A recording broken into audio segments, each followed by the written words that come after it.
we were talking about the weather. And this is very humid and hot. Or the boiling hot, right? Yeah. You sweat a lot. It's better than at home. It is thick in snow at the moment. Yeah, the winter in southern hemisphere. But the spring is coming. Coming in. Yes. So nice. Soon. Okay, so the inner court, the first building called the Hall of Heavenly Purity. Hall of Heavenly Purity, the living quarter for the emperors in the Ming and early Qing dynasties.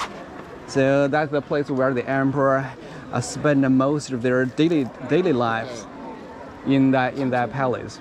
And when the emperor passed away, and his coffin would be placed in that palace for a period of mourning. And so we divided into three parts: the middle chamber and the east and the west chambers. The middle chamber was the place where the emperor handled state affairs and giving audience to those high-ranking officials and foreign ministers in the past. While those eastern chambers and the western chambers were the living quarter for the emperors. 27 beds in total were placed in those two chambers because of the security. Because the emperor didn't want those people to know where exactly they were sleeping at. It's back to 1542. 1542, that is the Emperor Jia Jing's reign. This emperor who ruled the country for 45 years. The second longest reign in the Ming dynasty. This emperor was sleeping in that chamber on October 21st, 1542.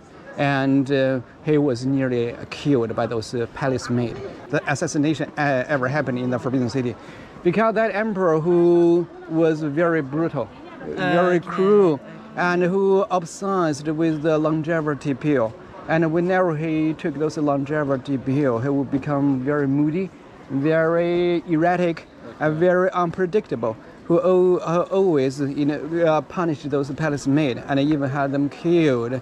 Those palace girls around the age of 16, they thought that later or sooner they will be killed by the emperor. Why don't they kill the emperor before they got killed? So on that night, October 21st, 1542, those group of palace maids, they snuck into that palace and they tried to kill the emperors by using a piece of cloth to strangle the emperor to death. But they were so weak, and they were so nervous. They made a knot. They tried very hard. They made a knot on that cloth. So their first attempt was failed, and then they took out their hairpin and tried to stab the emperor, but they failed again. So during that incident was happening, a little girl was so scared and who fled away, who betrayed those other palace maids and reported this incident to empress. The empress only lived about only 1 building away from the emperor's residence, and then the empress arrived with those guards and subdued all those palace maids, and they were all given the death penalty. And their families were given the death penalty or killed as well.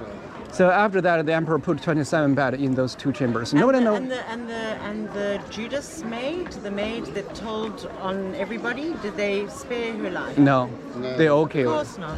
And what was in the tablets of the longevity that the emperor was taking? Because I would like one of those. It doesn't work. No, I'm sure it doesn't work. The emperor died at the age of 59.